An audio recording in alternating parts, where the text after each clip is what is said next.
Welcome to the Punk CX podcast. My name is Adrian Swinscoe. I'm an advisor, author, and general explorer of the service and experience space. My guests tend to have just released some interesting research. They run a company that has some interesting tech in the service and experience space. They are part of an organization that is doing some cool stuff, or they run their own business doing interesting things for both their customers and or their employees.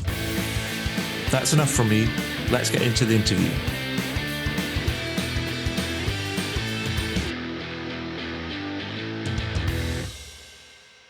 So welcome to the next edition of the Punk CX podcast. With me today, I have Support Ninja CEO, Craig Chrysler. How you doing, Craig? Great, Adrian. Good to talk to you again. I'm also pleased to announce, I think he's a fellow punk as well, which is awesome. I am. Played in multiple punk bands when I was in my teens and a record company when I was in my teens with basically lots of like dirt punk. I mean, the one band that I put on the record label in the early days, they had their song was Coffee Shop Girl, and it was the typical punk 3-chord. They had like mohawks and stuff like that. It was amazing. I loved it. But yeah, punk at heart. Awesome. Well, I love that. I love kind of when we get fellow punks that show up. I had somebody message me on LinkedIn the other day, just going, "Oh, I just saw you kind of the punk in your description. And I checked out your website. I love the colors because it's like kind of really kind of like they were like going, no, it's awesome. It's like I'm a punk kind of at heart, and they were in this kind of real time transcription for hearing challenge kind of like folks, kind of real time events and stuff. And I was a bit like, brilliant. I love it, and just I love the fact that it's a connector. It still is a connector. You know, and punk never dies, man. It doesn't. And probably the most innovative folks have come out of that era. To be brutally honest, I think I'm waiting for the folks that are in my kids' era to like find out what is the new punk. But, you know, I'm still waiting to see. We'll find out. Exactly. So enough of that. I mean, for the folks that don't know Support Ninja and don't know yourself, can you give us a little bit of a thumbnail sketch on kind of you and what you're up to right now? Absolutely. So background on me, I am a startup guy from heart. Most of my career has been in startups. I grew up in Silicon Valley. I graduated high school at 18. I started my first company when I was 15.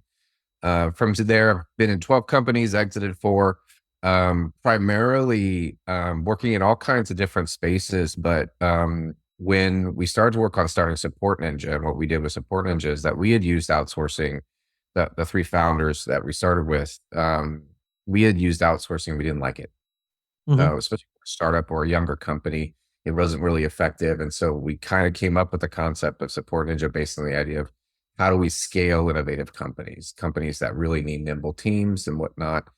And so from there, that's what birthed Support Ninja 8 years ago. And so now currently we work with over 240 different clients, 3,000 FTEs worldwide, primarily focusing on how do we kind of build and enable our clients with innovative tech-enabled people solutions. You know, like how and what ways can we help them scale as they're growing by really kind of building teams around them to let them focus on what they really need to focus on. Awesome.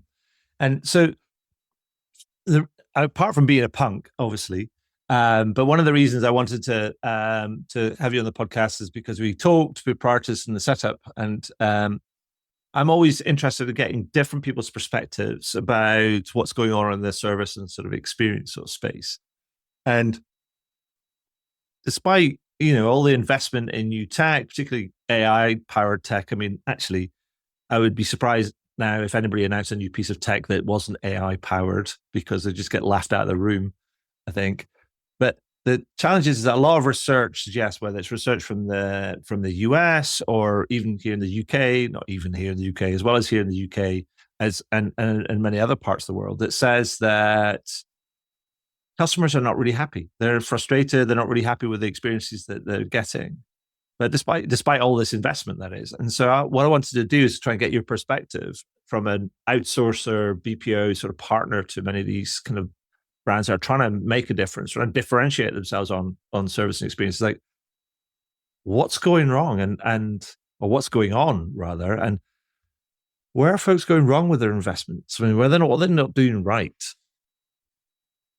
I think so. This is very interesting to me because, you know, when we look at the clients that we work with at Support Ninja, and when we talk to them and the ones that are doing it well, Um, there's the ones that are doing it well are centralized on that relationship with the customer. How and in what ways are you driving satisfaction to the people who are using your product, your software, the tech that you're using, whatever it looks like? That's where they're spending their time. And then the investments that they're making, whether it be technological like AI or something like that, it's based on that concept, right? Mm-hmm. Unfortunately, I think what's happening, it's kind of like I was reminiscing with some folks who are kind of old time outsourcers. What's happening with AI is like they're just focusing on the cost effectiveness or perceived cost effectiveness. We Mm-hmm. could down a rabbit hole on how cheap it actually really is.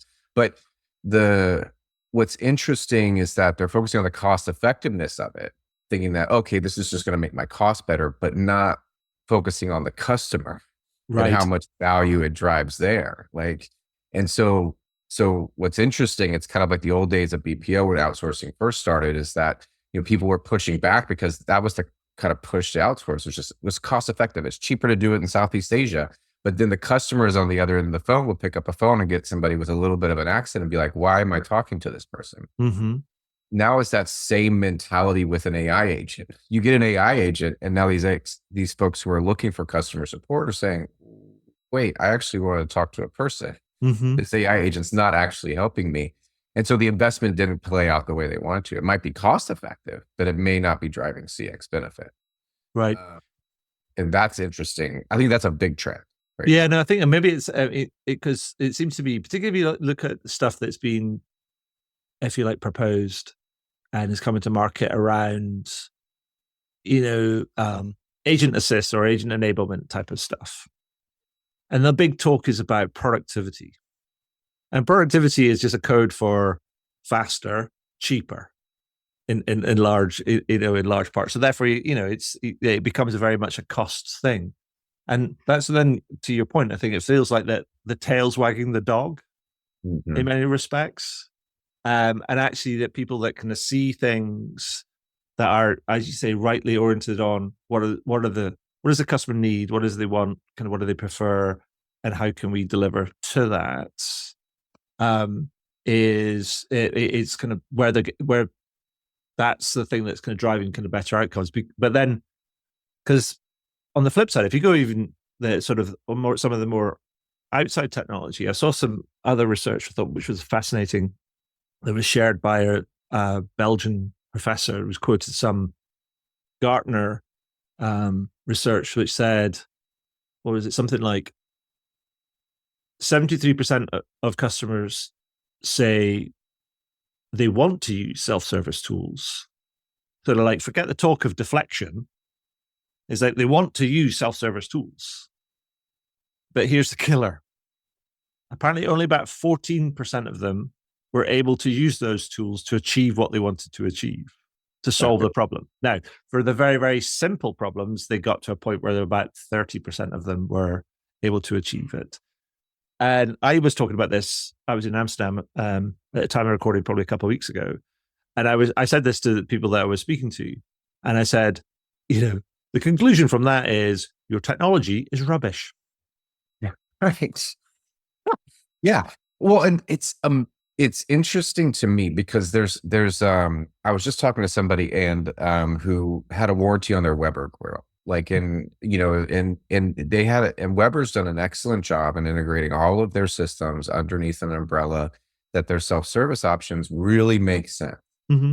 And he was able to get a warranty done, like get the RMA done, get the new grill shipped out to him without ever talking to a human. And it did it in one touch, meaning Mm-hmm. that he contacted him and did it. So I reached out to the Weber guys and I asked them about it. I said, what did you do? Because what you did is pretty amazing. And the thing that they did, which is really interesting to me, and I think what so many of these tech implementations, like I was just reading that Gartner's report that says basically a third of all current enterprise AI investments will be abandoned. Basically, only a third will stay, and 2/3 will be abandoned within the next 2 years because it just didn't work the way they thought it was going to work. Sure. And it's because they did all the back end work. How do we want the service to be? How do we integrate all the systems to make it work? How do we make sure the data is correct? And then they implemented the tool and then tried it out, make sure that it worked and all the systems work. I think a fundamental error that's being happening, and we're doing it with our clients now, where the clients that are coming to us that are newer in their phases, is we build their tools to potentially be AI ready down the road. Right. And what's really interesting, you see this all the time, is that if you have bad CX, you're a customer, a client, a company, and you Mhm. have bad CX, and you're using all these bad knowledge bases and all these bad scripts and all of this stuff that's kind of driving bad CX, and then you feed that bad CX into an AI model that's going to feed an AI agent or a chatbot or whatever. It's going to see be the same awful bad CX because the model itself is getting fed by junk. Yeah. Garbage in, garbage out. So it's just this, and you see it all the time. They're not prepared and understanding, like, okay, well, what am I really trying to achieve? What's my strategic alignment? And then doing all the back end work Mhm. to make it actually be effective. So another thing, I mean, maybe let me ask you about this because you talk about, when I said that your technology is rubbish, that's not technically correct. The implementation of it is rubbish. But the other thing I've been noodling on there recently is this idea that, there's a lot of these tools that are coming out and they have these human in the loops sort of QA appropriateness kind of filters that, the humans going, yeah, that works, that doesn't work, and then upvoting or downvoting it, whatever, using it or not using it. And that's great. But then the same group of people, I was saying another thing. I said, the interesting thing, I took chatbots as an example. I said, what's fascinating about these chatbots? I said, I asked him a question. I said, who's the customer conversation experts in your business? Who are the people that are having the most conversations with customers on an hourly, daily basis? And they're like, what? And then somebody went, so service support? I was like, yeah, spot on. Right. And then I said, okay, here's another question. How many of those people have been involved in the conception, the design, and the implementation of your chatbots? Tumbleweed. Mm-hmm. And I was want to ask you, I mean, is that part of what you're doing when you're talking about building small teams and stuff? Are you actually getting some of your agents and your people that are super experienced in having these conversations, because that's just the art of what they do, getting involved with all that stuff, and that's how you also drive kind of outcomes, because then you put in that human in the loop in the design and conception sort of stage as well. Absolutely. Like, what's interesting at Support Ninja and what we do at Support Ninja specifically, and kind of what we kind of founded the company on, was this concept of like, how integrated can we make these teams, our ninjas, into the client? I Mm-hmm. mean, like, we want to be as seamless as we can with our client and understand how and what ways we can be very effective with them. Like, some of our clients, like, literally, we're having monthly calls with their engineering team, Right.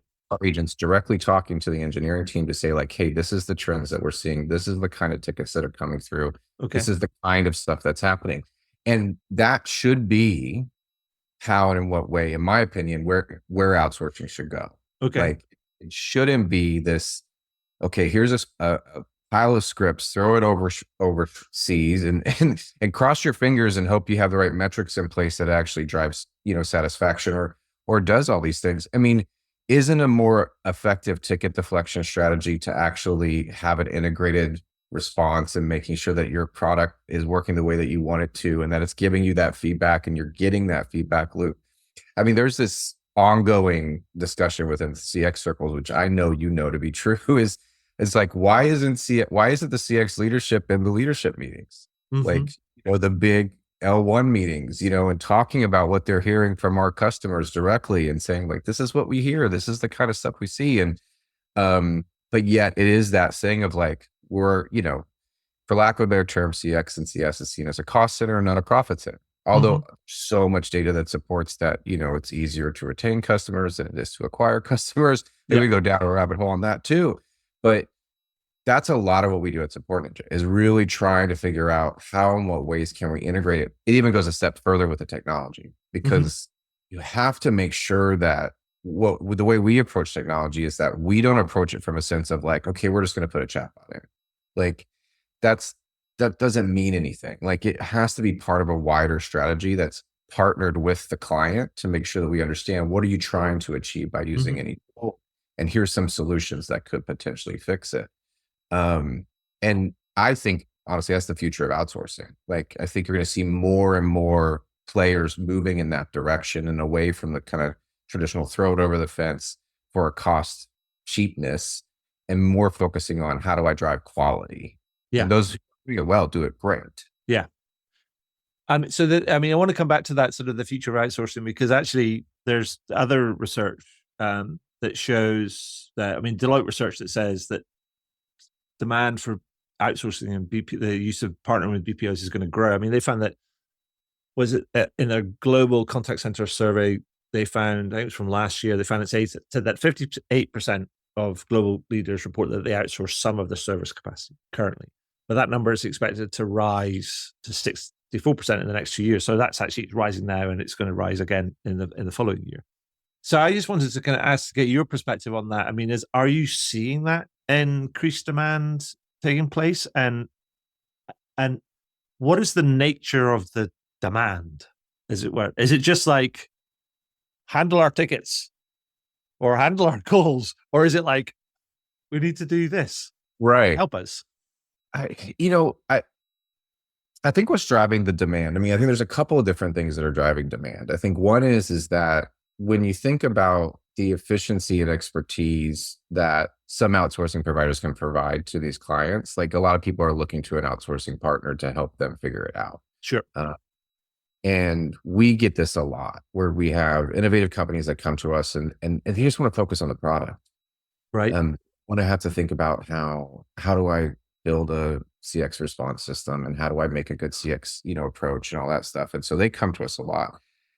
But I also think what's driving it is that I think there's an acceptance more of the global talent perspective, meaning that we're starting to get way more in a post-COVID world. I think, people are getting way more comfortable with the idea that, oh, I can find incredibly talented people that do X, Y, and Z anywhere. I don't need to restrict myself to put them into an office. And so I think that's driving demand. And then I think the second thing that's kind of driving demand is when you start to see the way in which clients are trying to be capital efficient and trying to be like, okay, well, how and in what ways can I get something of quality, but not break the bank by having it all under my umbrella? And I think that perspective of capital efficiency, especially given the macroeconomic climate we're all in right now, it just kind of pushes people towards that direction. But I do think, though, what we're going to start to see in the space is more and more players entering. Okay. And they're going to be, pretty specialized, I think. Okay. A lot of people kind of honing in on specific industries and saying, like, this is what we do and this is how we do it. And with that, we'll start to see consolidation, larger players kind of,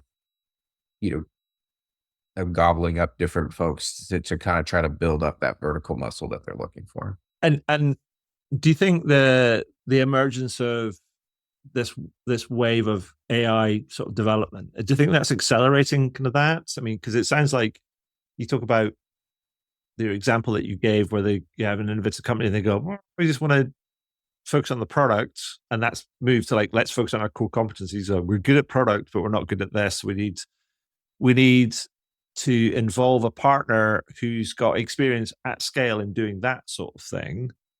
Right. Is that being transferred over into sort of the technology space, and that many companies are also kind of realizing, going, yeah, we don't quite know what we're doing here, but it'd be best if we talk to somebody who's got broad experience across this that they can apply to our case? Is the AI the accelerant for a lot of this sort of stuff as well? Yeah.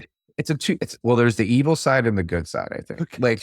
So the evil side of it is what's happening is you see a lot of like very large, companies who've traditionally done really big outsourcing contracts. They're accelerating their investment in these outsourcing contracts because they need capital to invest in AI initiatives. So that's the evil side. I think they're just like, I'm trying to find cash, so I'm just going to like do what I need to do and push more stuff to outsourcers. Right. The good side of it, though, the what we're starting to see in terms of the push, and this is where, we at Support Ninja and the team that we have here, we really kind of put ourselves in this unique position of saying like, okay, we're not trying to be the next AI player, but what we are is a very thoughtful ecosystem of AI that we have built with multiple clients and work with multiple partners to find the best solution for our clients and leverage technology that way. To your Mhm. point, we took what you kind of alluded to, this idea of like a company trying to do something different, outsources to a partner. We're that partner. Now we're saying, okay, here's some ways in which we can integrate some tools for you to make your client's experience better.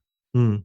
And that part, I think you're going to see a lot more of. That's a really, that's the solid integration that we Yeah. should, when it comes to these tools. Unfortunately, on the going back to the evil side, the way that process works, and I say evil with all the respect that I have for those guys, but that side of it, when they're talking about integration of tools, they're talking about maximizing the process that's been sent to these very large outsourcers. They're Hmm. just basically integrating AI to basically maximize their margin.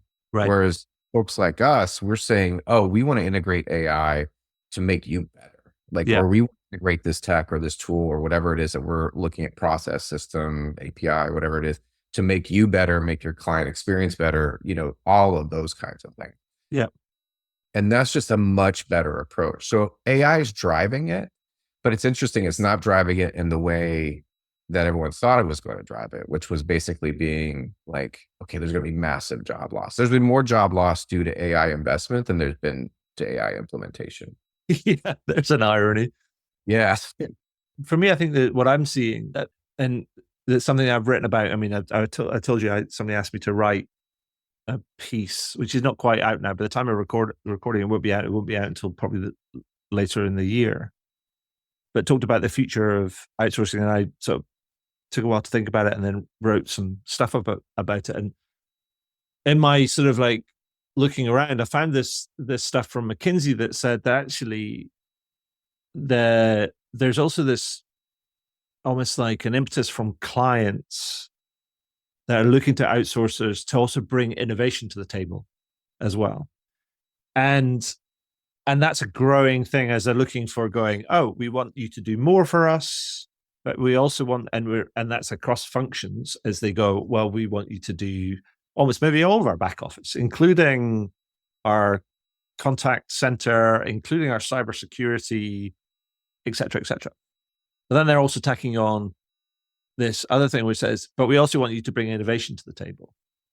And the implications of that is that it means that many of these partners may actually have to bring things to the table that is going to cannibalize some of their short-term revenues for in service of the longer-term partnership. Right. And that made me think about it. It's like going, ooh, that's going to have a bit of an implication for some of the big incumbents. And I'm like, wow, okay, that's interesting. So are you seeing some of the same thing? I mean, and how are some of these incumbents going to play with this? How is the whole shift, that tectonic shifting plates in this sort of space? How's it going to kind of play out from your perspective? Well, it's interesting. So we found the same data. We did a state of outsourcing survey with CMS Wire this year. And it was really interesting because what you're saying, it was exactly true. We talked to all these executives that use outsourcing and stuff like that. And they basically said, look, we're expecting innovation. We're expecting technological improvement with what you're doing. And which we knew to be true, because like the tectonic shift that you're seeing, and the folks like us who basically say, yeah, we understand that if we look at what you're doing and we make you better, we're probably going to lose, FTE count. Like we may lose a head count or two as we're implementing certain tools, or we may do this, but we're in for the long play. So like, we're not there because we just want to kind of keep you for this one contract. We're in for the long term. Like we're saying, hey, we're going to constantly be trying to drive value to you and try to find the best solution for you, and then ultimately have a really long relationship. And as an example, Bill and Melinda Gates is one of our clients, and they've been the foundation has been our clients for us since the early days. We've been with them for almost 7 years, and which in this industry is unheard of. Like to have that tenure in this industry is really unusual. But I think it points to the tectonic shift and what's happening with the bigger players in terms of that. The way in which the larger kind of enterprise players have been thinking about this stuff is that they think about it in terms of the contract that they're in, for the most part. They look at it from, here's my contract to do this service and the process or whatever I'm given.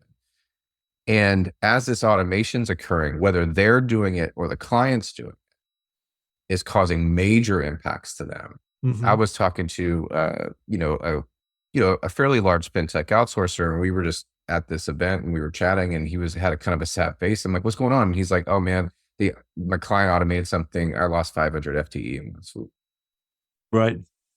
And that's like hugely cutting muscle to them. Like that's a major impact. But and so now they're like pushing hard on innovating and making some implementations. But again, they're just trying to protect their own business in that contract, not necessarily driving value to the client. So the idea that, I think this is where the future of outsourcing lies still, is that the idea is that what you're going to see is this partnership with outsourcers, so that you're going to see more and more of these things of them saying, what else can you do for us? Is there other types of services you can provide? What innovation are you bringing forward? And as a strategic partner versus the traditional outsourcer, that's what a strategic partner does. It's kind of, it's a partnership. You're trying to find value and bring it to the relationship that you have. And I think this is like the major tectonic shift. It's almost as if like now the clients on the outsourcing side have a lot more power than they realize now. And then, so now they're exerting that power, which I think is great. Like that's how it should be, because we're a partner with our clients. It shouldn't be just like, I want you for this contract, and then I'm going to put you in this contract, and I'm just going to try to maximize my benefit for that contract. That's an outsourcer. And that's so, who in that sort in the space do you think is who's going to thrive, and who's going to struggle?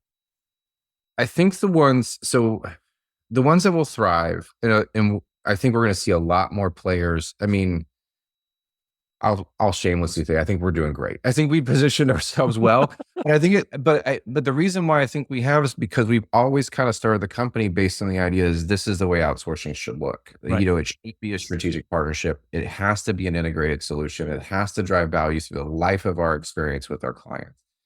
And those who are doing that, and I see lots of players that are doing very similar models to us now that weren't around before, that are those folks are going to thrive. They're going to do more and more work. They're going to be in multiple contracts with their clients, not just one.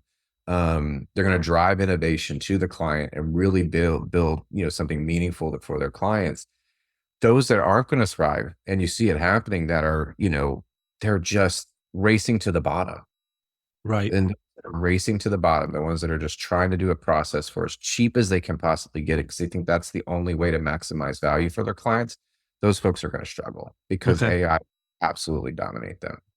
And because I think one last question on this, because I'm just curious to get your perspective on it, is that because it seems to me the ones that will thrive will be the ones that have the right sort of mindset, are flexible, nimble enough to be able to, if you like, take those risks, be innovative, actually be that strategic long-term kind of partner.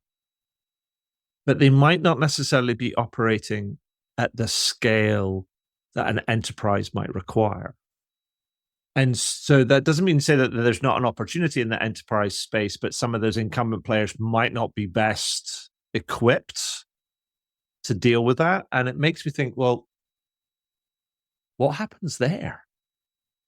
I think so. This is where we are. Like, I'm just butting up against the traditional notion of procurement and outsourcing right now, because of this. Like, because of the idea that, so we were we were finalists in a it was, for lack of a better term, and I won't name names, but basically it was one of those driverless car companies.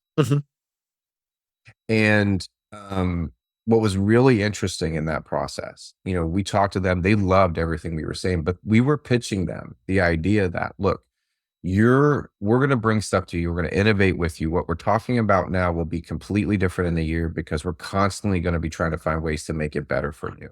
And we'll probably have your total cost of ownership will probably go down year over year, and they just could not wrap their heads around it. They were like, why would you actually, sign with us if you're going to lose revenue year over year? And literally we're in there saying, because we don't know everything we don't know yet, because we're not in your systems and really fully integrated with you yet, But we do know historically we've been able to see this happen, and we've seen that it drives value to you, and that ultimately will make for a better experience for you. And they're like, but it's against your own self-interest. And I'm like, yeah, I know. But like, I'm not thinking about what I'm doing now. I'm thinking about what I'm doing for you in 3 years. Right. And is it actually valuable to you then? And that to procurement to teams, they can't grasp it. They really struggle with it. And so the players like us who are actually going into RFPs and like pushing that envelope on that front are the ones who can be really successful, because we can do things at pretty big scale. But what we realized with the implementation of technology and innovation, a few other things, we don't need 5,000 people to do the work. With the right innovation of the tech in place and some process optimization, a few other things, we can do it for 1,000.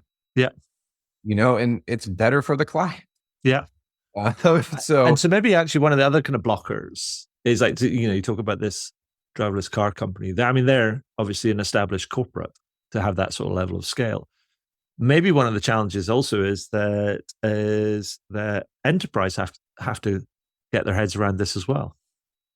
They do. Because if they don't get their heads around it, then actually the implication for enterprises is that, that CX quality, customer frustration, et cetera, that we talked about at the top of the call around this is the status quo. Maybe that's going to be your lot until you change the way that you think about things, and the way that not just about how you think about service and experience, but how you think about how you partner and what that relationship looks like and how it's going to deliver, how it's going to work in order to drive those better outcomes. So maybe it's a challenge not just for the BPO space, but also for as you say, the procurement and the enterprise procurement space as well, because they need to start thinking about understanding what's going on in the market and what is going to happen, and how they need to shift their thinking in order to be able to achieve and drive those better outcomes as well.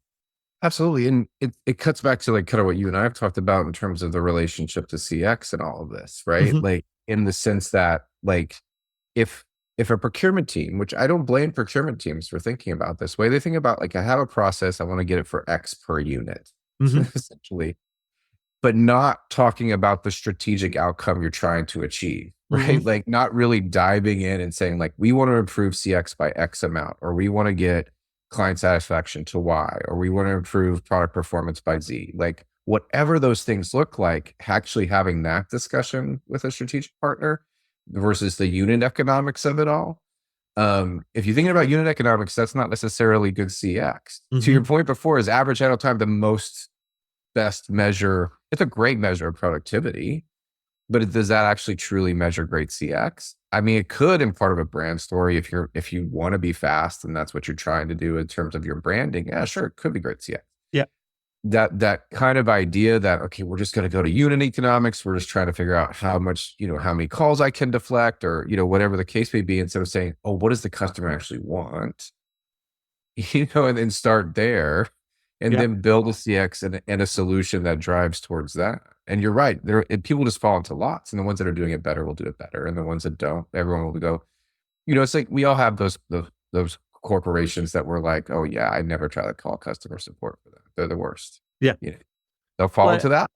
I also going to wonder how you assess kind of who is a good strategic partner through a standard traditional RFP process. It's hard to know. It's super hard to know. It's not until it's funny. Sometimes it's the questions that they ask, Mm-hmm. Like to me, it's the question that they ask. I was talking to, a friend of mine he's a COO of a fairly large corporation. And we were chatting about how he's like going to an RFP process. And he's like, these RFP questions don't answer what I want them to answer. And I said, you control the RFP process. You can just change the questions. Yeah, sure. And so I think if people were asking the right questions, then it would make sense. Then we'd be like, oh, okay, this is going to be a good partner, because then they're asking questions around CX strategy and kind of alignment. And like, do you feel the same way we do about these things? How do you look at KPIs and to inform CX decision-making? Those kinds of questions are amazing questions in RFP. If we see those, we'll attack them extremely hard. Yeah. But the table stakes stuff that we normally see, which is like, what's your average handle time across all, what's your first response time across all clients? Like those meaningful, sure, in terms of just kind of seeing our capability, but aren't asking the right questions to drive value. And maybe that's going to go back to your original point around how service and experience um, isn't in the exec suite largely. And actually, maybe that's the route to get it onto the exec suite is you go this like your CEO friend or COO friend, where you go like, actually, if we're talking about strategic partnership, this is a whole business consideration. Yes. And therefore it needs to be considered at a board level because you're talking about building a strategic partnership. And you can deliver that via an RFP process, which then asks the right sort of questions. But maybe that's the thing, that's the way to elevate it. Is like, actually, this needs to be strategic rather than unit cost based. Efficiency, yeah. Well, I was thinking about one of our clients. One of our clients is a client company called Bravely, and do, I mean, pretty amazing work. But what's really interesting about how they approached us and how they went through the process of selecting us as a partner, it was very hands-on. Meaning, like, they were asking us about how do we treat our agents. They were asking us, well, how can we listen to some calls? Can we understand the ways in which, you might structure the way in which this might move forward, and how flexible are you? And their approach was very hands-on because they saw us as a strategic partner. It wasn't just here's a, just take our tickets. That wasn't the discussion point. It was more of like, how do you actually think and how do you actually work? And I think that is, kind of uprooting the procurement process to a certain degree, but it will help, like, if that's the approach, because then it's a holistic view. Sure. Like, it's not just what we do for you, on a singular instance of a ticket or a chat response or whatever the case is, but more of like, how do you approach innovation? How do you approach technological implementation? Those kinds of. Perfect. So I'm going to leave that there because I'm pretty sure we could probably root around that sort of like stuff for ages. Maybe you can like zoom out a little bit because I know that you get deep into this and you talk to lots of different people. So I'd love to get your view on, I mean, we're in the middle of this kind of AI maelstrom, although we doesn't feel like we haven't scratched that much of the surface kind of as yet. There's lots of stuff to come. But what are some of the big things that you are seeing or hearing about that you think are going to drive and shape the future of this whole experience space? I think what's interesting about AI, and it's AI is funny to me because I prior to this, I was in an AI company. We had built a large language model around handwriting prior to being Support Ninja. This was 9 years ago. But it took us forever to get to a point where we could actually use it, and like most things with AI, it's going to take a while till we can actually use it. But when I think about customer experience and what's happening, what really I think a big trend is, and what excites me about what's happening, is that I actually think with the rise of this kind of enablement, it's an AI in all forms. We're talking about automation, we're talking about API integration, machine learning, Gen AI, like all of it, and all of its forms. It actually helps us amplify humanity. I know it sounds weird, but like the idea is that, like, by folks who are supporting an end user being able to access to all the integrated systems, to all the ways in which you can do it at their fingertips in a real-time way by leveraging AI, so that when they get on a call with the client, they're resolving the issue at that point. Like, that to me is a trend that we're going to see more and more of. That idea that first call response will be like the most important metric in the future. Like, if you pick up a phone and you actually talk to a human, it's going to be resolved for you on that call. Yeah. Which is really what everyone wants when it comes to support, right? Like, great CX is someone actually picking up a phone and saying like, hey, I can fix your problem for you. Yeah. I mean, I have a very good, I use a very sort of like reductive example about what the ideal customer support setup would be. And I said, I imagine there's a room and there's a round table, and there's a bunch of people sat around the round table, and they're from different parts of the business: finance, logistics, operations, sales, marketing, support, whatever it might be. They're all sat around, and there's a phone in the middle of the table, and the phone rings, and somebody picks it up and goes, "Hi, you're through to such and such. How can I help you?" blah, blah, blah, blah, blah, blah. And you go, oh, it's for you, and passes it on to the relevant person. That's it. Right. Yeah, absolutely. And And, somebody might say, oh, but we do that anyway. And like, no, you don't, though. it's an escalation tree that's getting handed off to hand it off to hand it off and fed by scripts instead of being like, hey, like literally, I'm on the phone to help you right now, and we're gonna fix it. And I'll put you. We're gonna get the right information to you right then that moment. Yeah.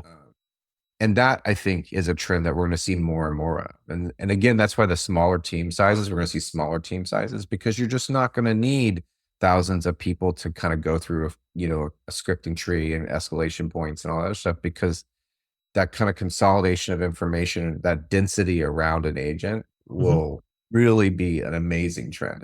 And we're starting to see it in pockets within our own clients of us building these kinds of things out for our clients, that by the time a client hits a call or a chat with an agent, that the agent's already working on resolving their problem before they even ask the question. Yeah. And that's the future. And it's an amazing trend. That's the exciting capability of all this stuff right now. But that's going to take some time. Oh yeah, I mean the idea that essentially what the idea I think is that what you're talking about is you're pushing resources and knowledge and access to systems forward to meet them, to be available at the point of demand. However, that requires organizing your infrastructure and access and all these different things to make that available, and that's a bigger ask. And that's where I think, if not to go back, but when we're talking about AI investments and enterprises and stuff like that, the way in which it's doing it, that's why they're not doing so great, is because it takes all of that front end work to make it work effectively. Like the integration of systems, all of that, it takes a while. Yeah. And that's where the investment is. The implementation of an AI tool is fairly quick, but the back end work takes some time. Yeah, no, I wrote something, I think it was like last year or the year before, and I was on the back of going to an event somewhere. It was actually, I think it was a Pega event in Vegas, and I was speaking to lots of different people, and then and I sort of concluded out of the back of it, I said, you know what, here's the thing, is that technology is no longer the problem, because actually it's pretty well known and understood, and the implementation thereof is pretty clear. It can be hard, but it's pretty clear. The hard part that people are going to get right is, how do we change organizations to be able to leverage all of that? And I think that's the thing that's going to be the break on a lot of these initiatives, is how fast can the organization, from a people and culture perspective, move? Absolutely. How can you break down? I mean, that's the interesting thing about all, especially Gen AI, is that it breaks down silos of knowledge. And so, essentially what ends up happening is you have to democratize information as much as you can within an organization. And in general, large enterprise organizations don't love democratizing our information in that way, and so that takes time, to get people to think like that, to say like, oh, everyone, I need, to your earlier point, all those people at that table to be able to say like, okay, all those people need to be at the table. So we need all of their knowledge and information at the table. You can imagine that table being an argument for probably the first couple of years.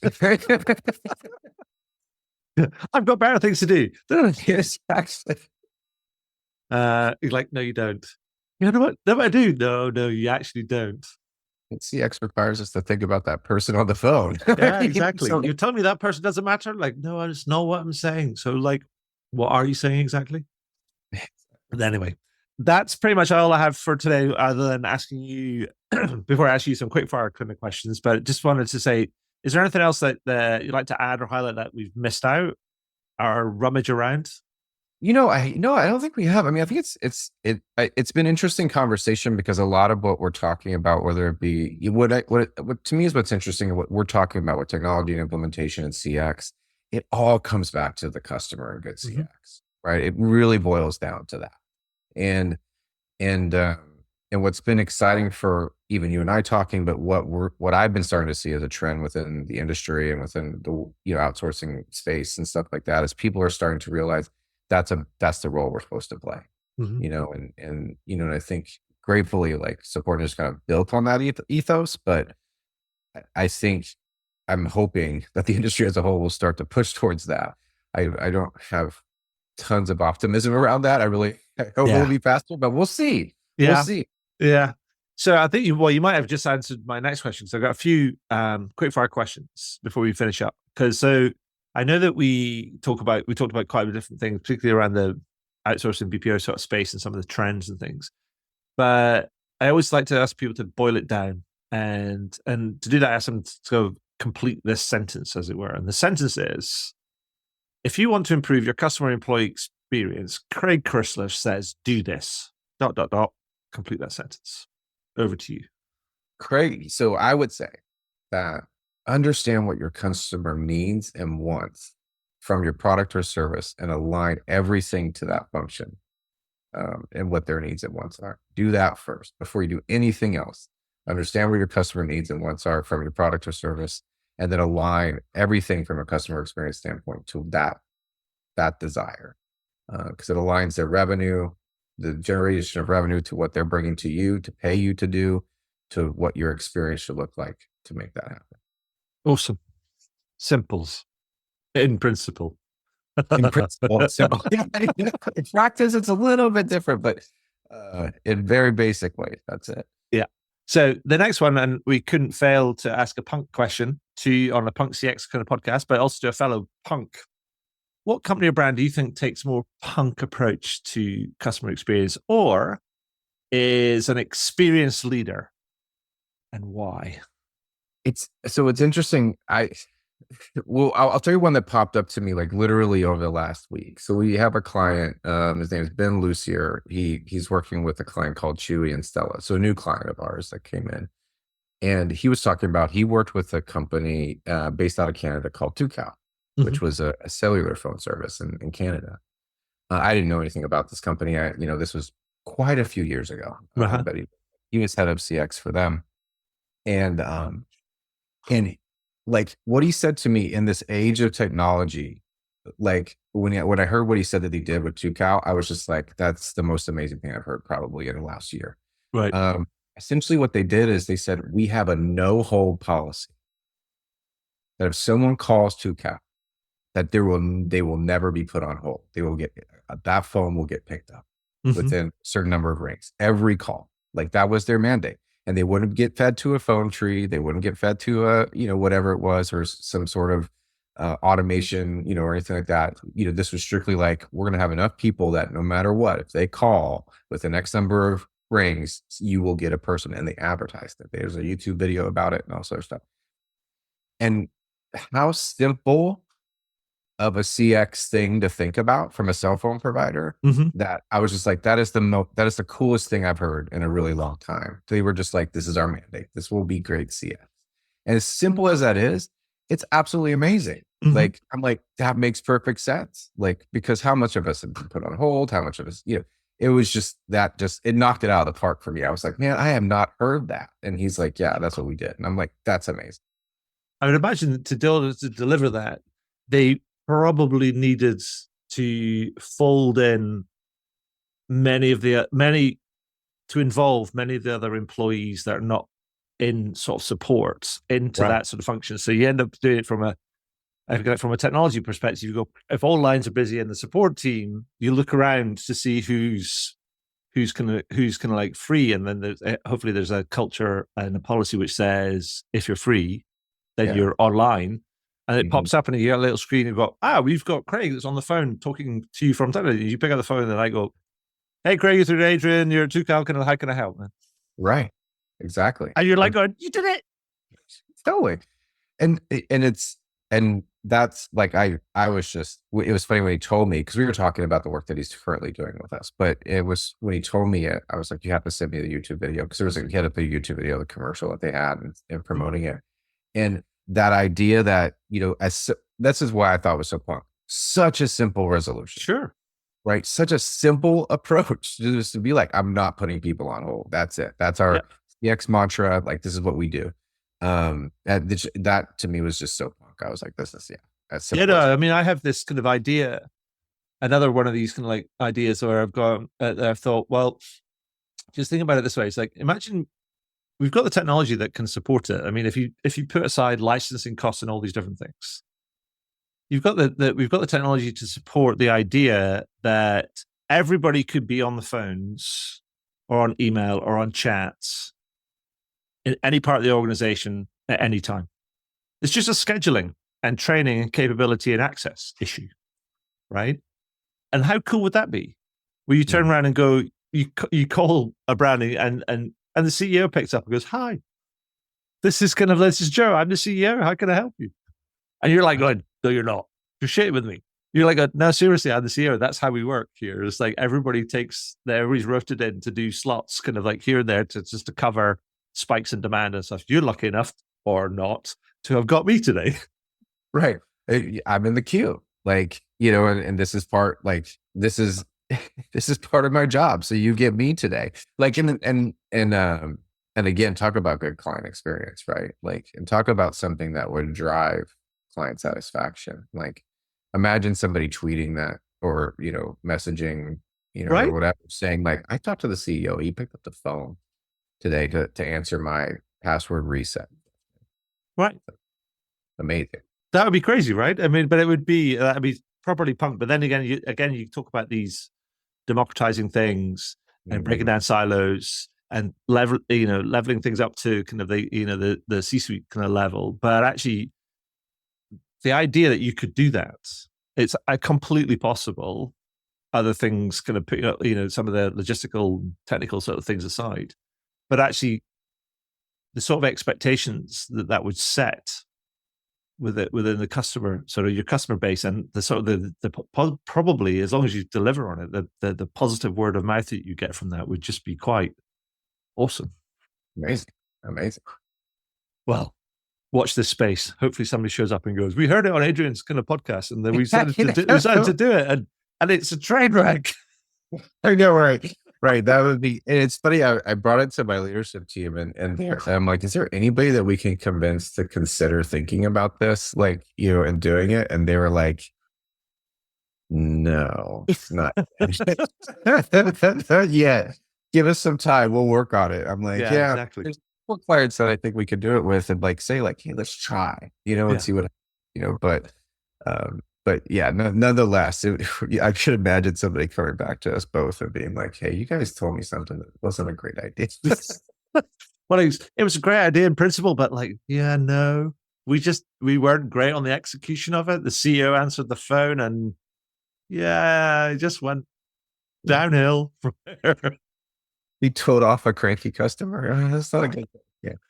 Yeah. Anyway, final question. And in a world of strangeness and weirdness, I've been asking people to share with me a good news story to end on a highlight. So Craig, tell me what is the most interesting or heartwarming thing that you've heard in the last week? So, what was interesting, I was, well, this is kind of personal, but it's okay. I think that's fine. My daughter is in school here in Seattle, and she's a program manager this year for their radio station. Okay. Seattle. And so anyway, it was like move-in day over the weekend. And so she had to like promote to become a DJ and like be part of the radio station. So she had like the setup and being a DJ and like putting, like trying to attract people. And what the most positive and heartwarming thing to me was that how excited watching these incoming freshmen into this school get excited about being a DJ and music and all the other stuff, which, in this world of Spotify and things like that, and people just putting headphones on and, you and I come from a world of like live music is king. I remember radio stations, and all of that. But also I thought the most heartwarming thing was like seeing people my age, like as excited. They're like, "Can I be a DJ?" And my daughter's like, "No, you're not." But how much excitement they have and dragging their kids over to this DJ thing too. "You should be a DJ." It's like, "I don't know how to be a DJ." And my daughter trying to pitch them on being it. But the connection of music and people and the radio station and, how this kind of still an old, what we all consider now an old school technology still excites people. The idea of getting in a booth and playing music and all that stuff. So that was really heartwarming to me, being a music geek like you are and just enjoying music, to watch that happen. Nice. Thank you. That's a great story. So, Craig, that's all I have for you today. I just want to say Congratulations on your success so far. And thank you for sharing your time, your expertise, and your insight with me today. That's been awesome. So thank you so much. Well, I appreciate you taking time with me, Adrian. That was great. Wow, what a great interview. I hope you enjoyed it. I know I did. Find out more about me and the work that I do at adrianswinscoe.com. Do leave a review on your favorite podcast platform. And if you have any comments, feedback, or questions about the podcast, then feel free to send me a message to podcast@adrianswinscoe.com. And do tune in again. Thanks very much.